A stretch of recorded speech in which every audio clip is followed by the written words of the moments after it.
Hi friends, welcome to Sujatha pressure cooker. నేను మీ సుజాత. ఈరోజు వీడియోలో మరింత స్పెషల్ స్వీట్ని మీతో షేర్ చేసుకోబోతున్నానండి.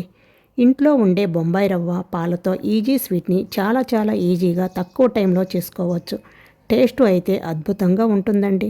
అలాగే ఈ స్వీట్కి మరొక స్పెషాలిటీ ఏమిటంటే చల్లగా తిన్నా వేడిగా తిన్నా సూపర్గా ఉంటుందండి.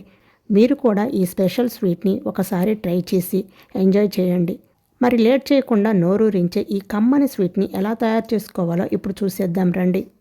ముందుగా 10 చొప్పున బాదం పప్పు, జీడిపప్పు, పిస్తా పప్పులను తీసుకోండి. మీకు వీటిలో ఏవైనా లేకపోతే వేరే వాటిని పెంచుకొనైనా తీసుకోవచ్చు.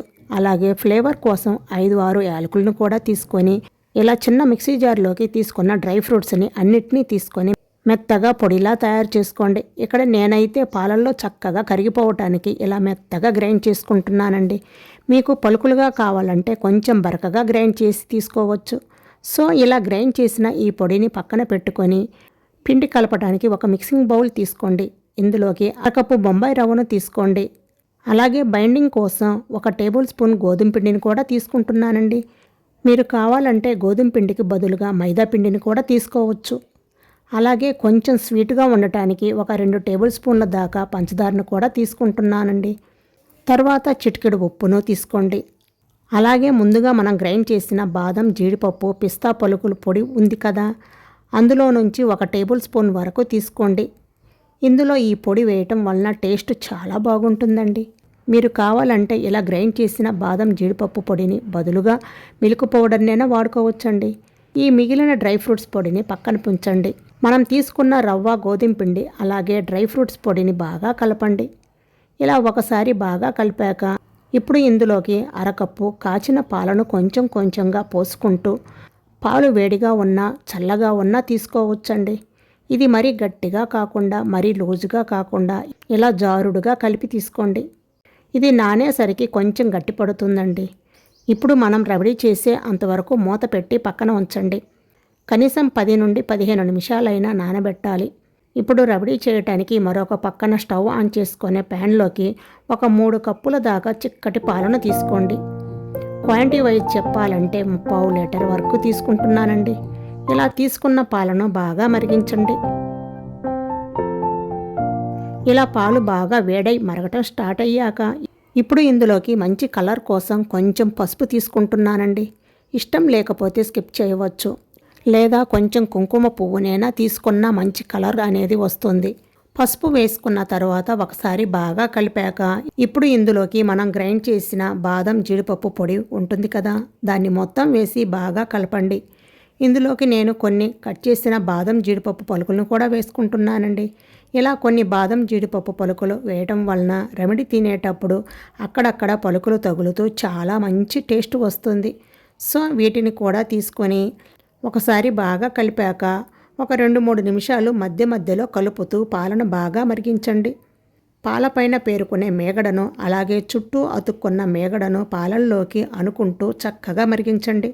ఒక 3 నిమిషాల తర్వాత ఇప్పుడు ఇందులోకి స్వీట్కి సరిపడా పంచదారను వేసుకుందాం.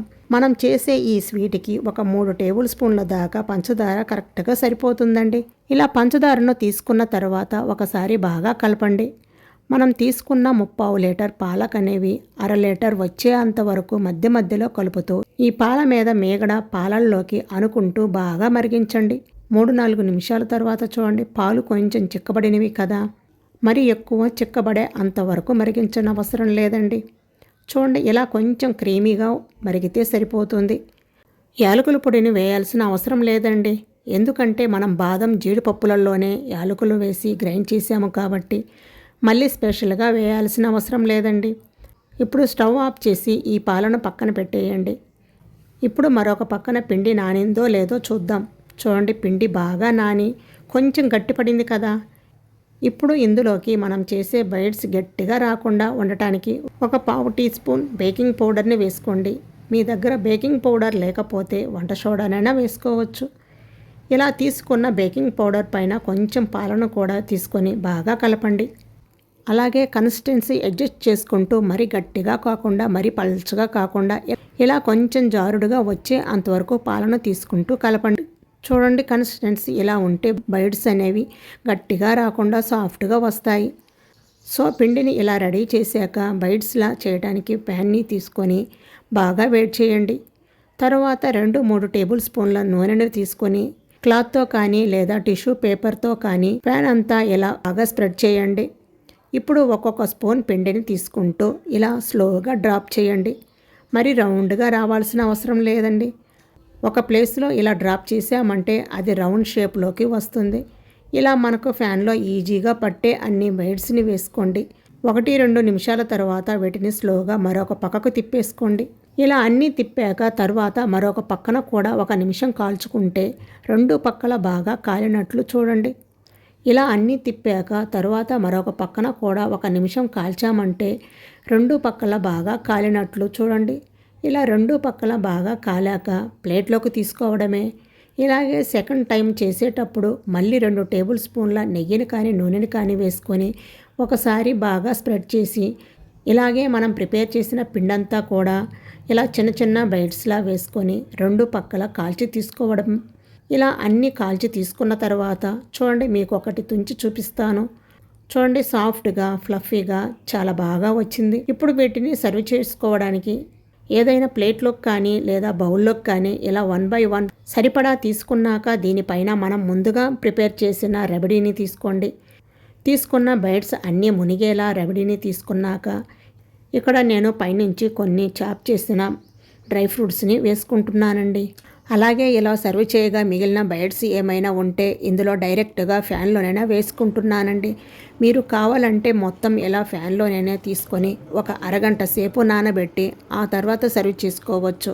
అలాగే ఫ్రిడ్జ్లో పెట్టుకొని చల్లగా తినాలనుకుంటే ఇలా గిన్నెలోకి సర్వ్ చేసుకొని ఫ్రిడ్జ్లో ఒక అరగంట పాటు పెట్టుకొని ఆ తర్వాత తిన్నామంటే చల్లగా చాలా టేస్ట్గా ఉంటాయి. సాఫ్ట్గా రబడీ కాంబినేషన్తో కమ్మగా తినేయవచ్చు. ఈరోజు చెప్పుకున్న ఈ సింపుల్ రెసిపీ మీకు నచ్చితే లైక్ చేసి మీ ఫ్రెండ్స్కి షేర్ చేయండి. అలాగే ట్రై చేశాక మీకు ఎలా కుదిరిందో కింద కామెంట్లో మీ ఫీడ్బ్యాక్ని షేర్ చేయటం మర్చిపోవద్దు. ఓకే ఫ్రెండ్స్, మరిన్ని టేస్టీ అండ్ సింపుల్ రెసిపీస్ కోసం సుజాత ప్రెషర్ కుక్కర్ని తప్పకుండా సబ్స్క్రైబ్ చేసుకోండి. Thank you for watching.